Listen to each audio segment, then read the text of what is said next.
আমার বোনের মেয়ে, আমার ভাগ্নি, আমার বোনের জামাই বিষয় বলতেছে চেপে যাও। ঘৃণায় আমার বোনের মুখে থু দিলাম। আমি যার কাছে যাচ্ছিলাম সে তার কাছে বিক্রি হয়ে যাচ্ছিল। তো ওই মেয়েটাকে ভোগ করতেছিল সে মুদ্রা বিয়ার নামে। তো মেইন ঘটনাটা হলো মেয়েটাকে চাকরির প্রলোভন, মেয়ের বাবাকে কন্ট্রাক্টর বানাই দেওয়ার 100 কোটি টাকা 1000 কোটি টাকার লোভ দেখানো আর কি, যে এই সমস্ত বলে মেয়েটাকে ব্যবহার করতেছিল।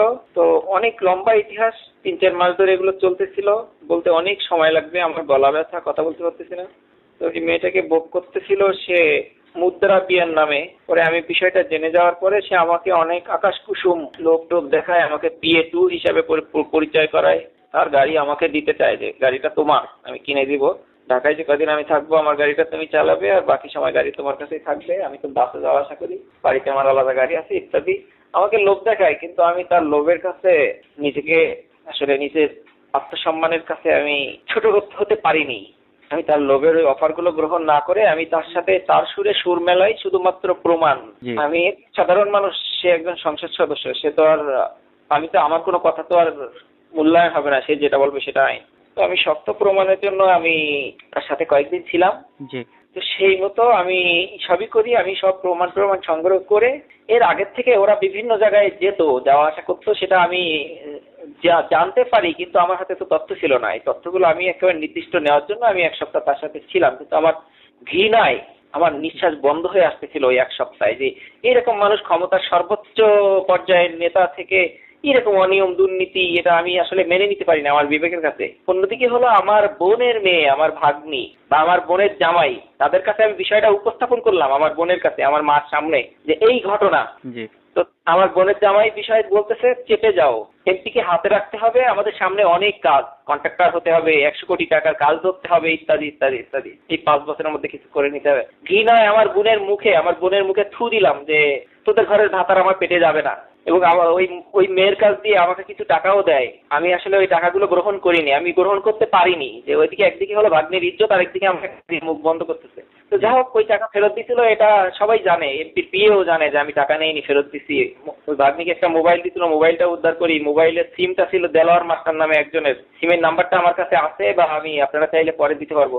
মানে আমি সত্য বললাম না মিথ্যা বললাম, ওই দেলোয়ার মাস্টারকে খুঁজে বের করলে আপনারা মানে সত্যতা পাবেন। আমার কোনো মিথ্যা নাই, 1 সপ্তাহ ধরে সবকিছু যাচাই বাছাই হয়েছে। তো যাই হোক, আমি তার মুখোশ খুলে দেই। এখানে আমার যদি কোনো শাস্তি হয় আমি প্রস্তুত।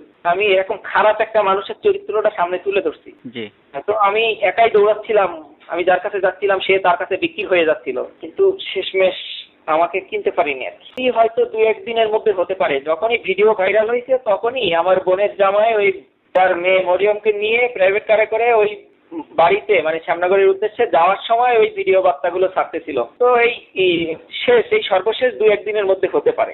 তবে এর আগে সে মুদ্রা বিয়ে বলে চালাইতি ওই রাকিব, ওখানের ম্যানেজার রাকিবকে গ্রেফতার করতে পারলে এটার মানে মানে আসল তথ্যটা আপনারা পাবেন, বের হয়ে যাবে। তো ওরা তো একের পর এক মিথ্যা তথ্য তুলে ধরতেছে। এর মধ্যে আমি তো মিথ্যা বলবো না, আমি যেটা বলতেছি সব সত্য মিথ্যা প্রমাণিত হওয়ার পরে বলতেছি। 1 সপ্তাহ পরে, এই 1 সপ্তাহ এই জন্যই সময় নেওয়া, যে আমি একটা বললাম, সেটা জনগণ কিভাবে নিবে সেটা জন্য অবশ্যই সেটা যাচাই বাছাই করার পরে সত্যটাই।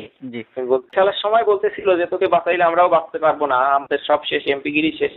এমপিরই ভাড়াটিয়া গুন্ডা একজন, এমপিরই মানে একজন হলো আমার ছাত্র ভাই, বিভিন্ন অপকর্মের দায়ে তার পুলিশের চাকরি চলে গেছে। সে বিভিন্ন কারণে হলো ওই এমপির পাশে ঘুরঘুর করে যে ওর চাকরিটা আবার ফেরত দিত এমপি। তো এমপি বিভিন্ন জায়গায় হলো ওর জন্য তদবির করছে চাকরি ফেরতের জন্য।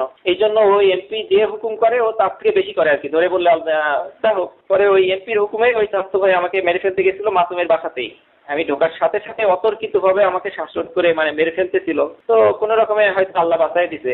মানে 4-5 মিনিট আমাকে শ্বাসরোধ করে ধরে রাখছিল, আমার প্রায় 90 ভাগ আমি মারা গেছিলাম, হয়তো 10 অবদান থাকার মতো কোনো রকম বেঁচে গেছি আমার মা আর বোনের সহযোগিতা। তা না হলে ওদিন আমাকে ওরা মেরেই